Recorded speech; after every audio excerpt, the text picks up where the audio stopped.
ಏನಿಲ್ಲ, ರಾಜ್ಯಕ್ಕೆ ಒಳ್ಳೆ ಮಳೆ ಬೆಳೆ ಆಗಲಿ. ಯಾಕಂದ್ರೆ ಬರಗಾಲದ ಒಂದು ಛಾಯೆ ಇಡೀ ರಾಜ್ಯದಲ್ಲಿ ಇವತ್ತು ಆವರಿಸಿದೆ. ಅದಕ್ಕೆ ತಾಯಿ ಚಾಮುಂಡಿಯಲ್ಲಿ ಇವತ್ತು ಮಳೆ ಬೆಳೆ ಆಗೋದ್ರ ಮೂಲಕ ಒಳ್ಳೆಯ ಒಂದು ಫಸಲು ಬರಲಿ, ರೈತರು ರಾಜ್ಯದ ಜನ ಸುಖ ಸಮೃದ್ಧಿಯಿಂದ ಇರಲಿ ಅಂತೇಳಿ ತಾಯಿಯಲ್ಲಿ ಪ್ರಾರ್ಥನೆ ಮಾಡಿಕೊಂಡೆ. ಒಡೆದ ಮನೆ ಅಂತಾನೆ ಹೇಳ್ತಾರಲ್ಲ ಸರ್, ಏನಕ್ಕೆ ಸರ್ ಒಡೆದ ಮನೆ? ಮತ್ತು ಅದು ಏನು ನೋಡಿದ್ರಲ್ಲ ಮೊನ್ನೆ ವಿಧಾನ ಪರಿಷತ್ತಿನಲ್ಲಿ ಯಾವ ರೀತಿ ಒಂದು ಅಡ್ಡ ಮತದಾನ ಆಯಿತು.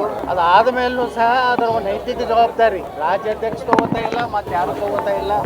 ಇದೆಲ್ಲ ನೋಡಿಬಿಟ್ರೆ ಎಲ್ಲ ಇಬ್ಬರು ಹೊಂದಾಣಿಕೆಯಾಗಿ, ಕಾಂಗ್ರೆಸ್ ಮತ್ತು BJP ಹೊಂದಾಣಿಕೆಯಾಗಿನೇ ಅಡ್ಡ ಮತದಾನ ಮಾಡಿಸಿರ್ತಾರೆ. ಎಲ್ಲರಿಗೂ ಗೊತ್ತಿರುವಂಥ ಸಂಗತಿ.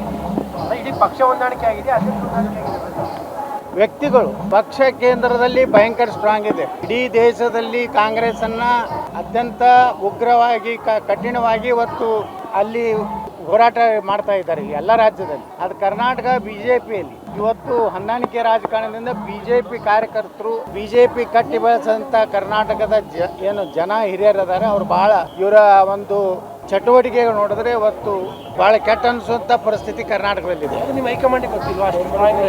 ಏನು ನಮ್ಗೆ ಗೊತ್ತಾಗ್ತಾ ಇಲ್ಲ. ಅದನ್ನೇ ಹೈಕಮಾಂಡ್ ಗೊತ್ತಿದೆಯೋ ಇಲ್ಲೋ, ಅಥವಾ ಕೊನೆಗೆ ಇನ್ನೂ ಟೈಮ್ ಇದೆಯಲ್ಲ, ಅಕ್ಟೋಬರ್ ನವಂಬರ್ ಅಲ್ಲಿಗೇನೆ ಅಂತ್ಯ ಮಾಡ್ಬೇಕಂತ ಇದ್ರೂ ಇರ್ಬೋದು. ಅದು ವೀಕ್ನೆಸ್ ತೋರಿಸ್ತದಲ್ಲ ಹೈಕಮಾಂಡ್? ಇಲ್ಲ, ಹೈಕಮಾಂಡ್ ಏನು ವೀಕ್ ಇಲ್ಲ. ಎಂತಿಂಥ ರಾಜ್ಯದಲ್ಲಿ ಭಾಳ ಸ್ಟ್ರಾಂಗ್ ಆಗಿ ಇದು ಮಾಡಿದ್ದಾರೆ. ಆದರೆ ಕರ್ನಾಟಕದಲ್ಲಿ ಅದೇನೋ ಒಂದು ಬಹಳ ಪ್ರಭಾವಿ ನಾಯಕರಿದ್ದಾರೆ ಅನ್ನೋಂಥ ಭಯ ಏನಿದೆ, ಈ ಭಯ ಎಲ್ಲ ಹಾರಿ ಹೋಗಿದೆ. ಈಗ ಬರಗಾಲದ ಬಗ್ಗೆ ಮಾತಾಡ್ತಾ ಇದ್ರಿ, ಆದರೂ ಕೂಡ ಅದ್ದೂರಿಯ ದಸರಾ ಮಾಡಬೇಕು ನೋಡಿ. ಇವತ್ತು ವಿಜಯದಶಮಿ ಬರುವವರೆಗೂ ಆ ಭಗವಂತ ಒಳ್ಳೆ ಮಳೆ ಬೆಳೆ ಕೊಡ್ಬೇಕು ಅನ್ನೋಂಥ ದೃಷ್ಟಿಯಿಂದ ಇವತ್ತು ವಿಜೃಂಭಣೆಯಿಂದ ಮಾಡಬೇಕನ್ನೋಂಥದ್ದು ಏನಿದೆಯಲ್ಲ, ಆ ವಿಜೃಂಭಣೆಯಲ್ಲಿ ಮುಂದಿನ ದಿವಸಗಳಲ್ಲಿ ಆ ದೇವರ ಅನುಗ್ರಹ ಏನಾಗ್ತದೋ ಅದ್ರ ಮ್ಯಾಗಿಂದ ನಿರ್ಣಯ ಮಾಡಬೇಕು.